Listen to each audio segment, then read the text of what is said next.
I assure you I will do something totally different, because there are such many more interesting and fine things to do.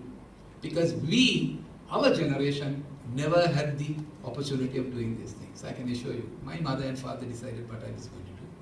And most of our mothers and fathers decided that we should do one thing or the other. And there were default things already done. And we ended up doing things that we really should not be doing. But thank God we are not doing too badly. Now that is what it is. So therefore, my humble plea to you today is be enthusiastic, rise from that sleep that we are kind of in, do not be sedentary, be sensitive to global challenges. IP, IT. How many of you know mining law? We have a mining act. How many of you who know mining law?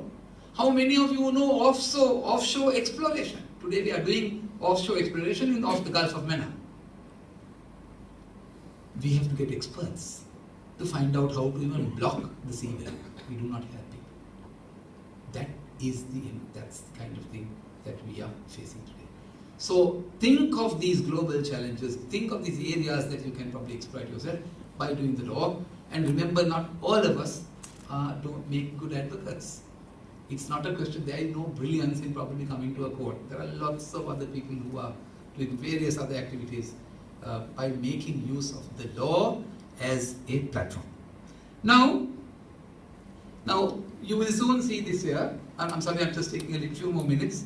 You will soon see this year that we will see a more disciplined environment here, where you're required to put in your lectures, come to lectures, answer your questions, put them in.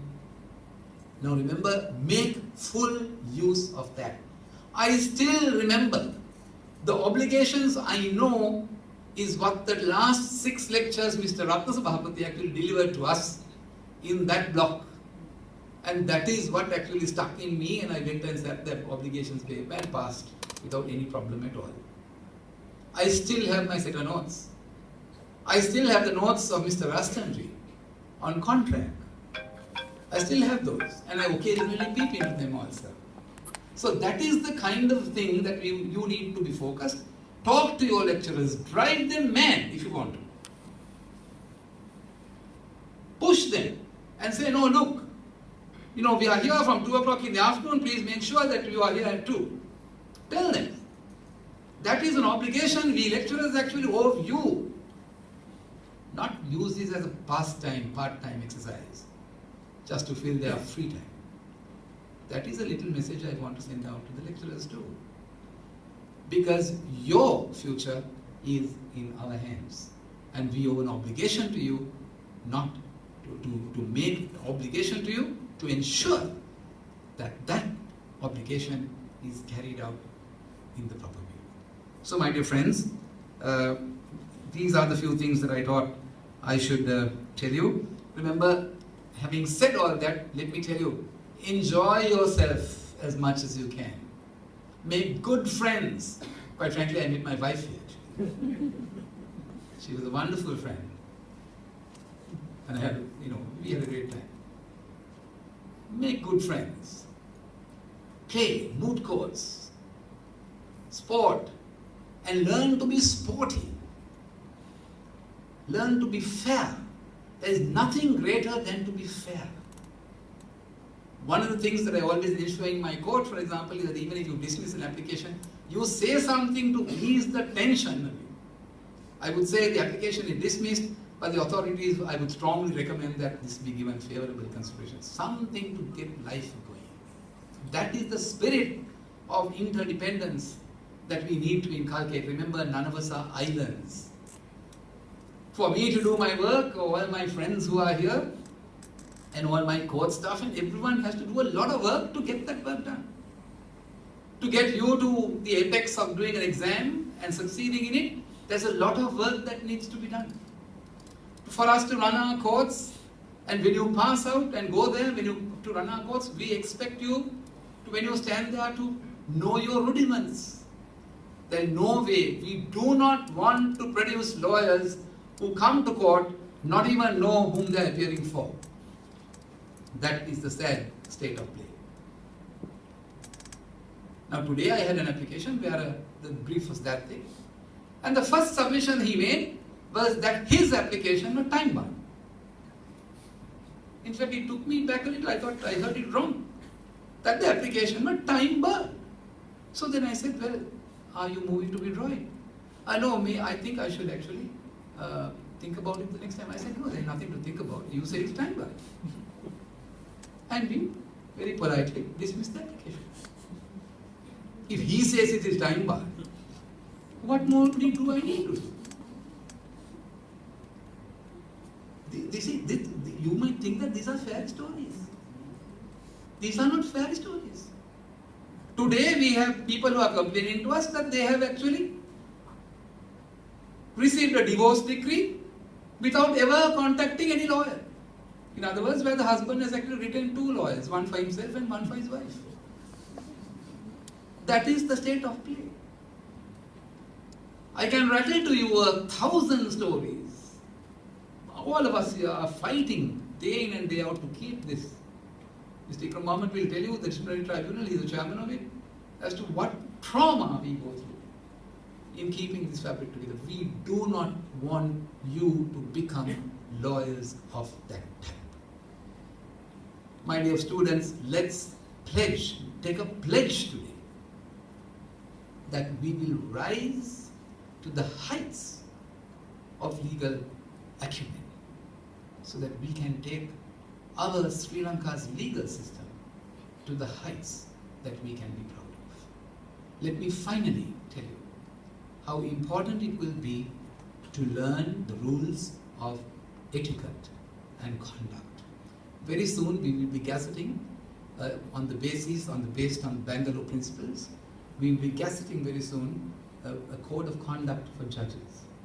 It is based on the Bangalore principles. We were going to do it last year, but unfortunately we ran into all kinds of little problems of the text, which didn't cater to some of the contingencies that we have. But now it is ready. This year we have actually published a number of circulars, amongst others, one of which is the quicker disposal of cases. Next year you will see the introduction of case management, mediation, so that everybody will have a lot of work and make a lot of money in a particular orderly way. The rules of etiquette, remember that you must be first of all gentle with yourself. Calm down, bring the temperature down. Learn to be gentle with yourself. It is only then that you can be gentle with your learned friend who is opposed to you. You talk to each other gently. I can disagree. I have actually been opposed to every one of these gentlemen who are here. When we get out of that door, we have forgotten the case, everything is over, we sit and have a cup of tea.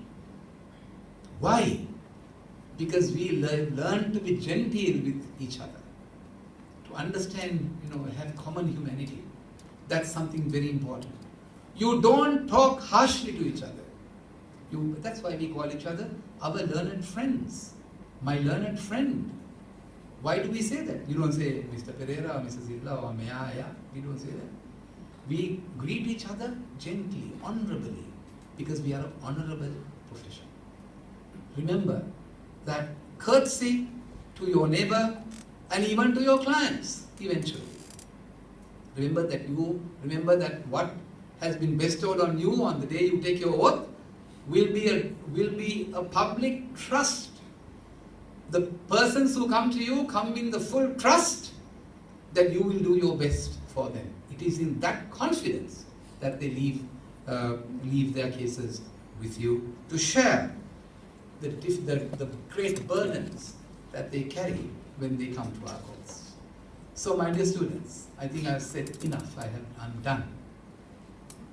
Let me again congratulate you for the great effort that you have put in here. And may I take this opportunity of thanking my colleagues who are with me at the Council of Legal Education and the Board of Studies and all the lecturers who are here. I know, despite great drawbacks, we have managed to carry the flame through to a different level of things, My personal thanks to those of them who are working, and particularly her ladyship, who has given her total time, to the extent that I'm not left in peace actually sometimes. And driven to do that and this at scheduled times. Mr. Jayathilaka, then our lecturer in English, and all our lecturers who are here, Mr. Keitha Singh, Mr. Muratna, then we have Dr. Professor Mara Singh, Jana De Silva, then you there in the corner, and all the other lecturers for the great effort you are giving us, and we are deeply grateful. And to the council, who has actually stood by me through difficult times, and sometimes with great turbulence, I would say, which I hope will settle down. Be that as it may. Thank you very much. May I take this opportunity of thanking Palita, who spends half a day here, almost every day, looking at all the little things. It's a treat to look at this hall today.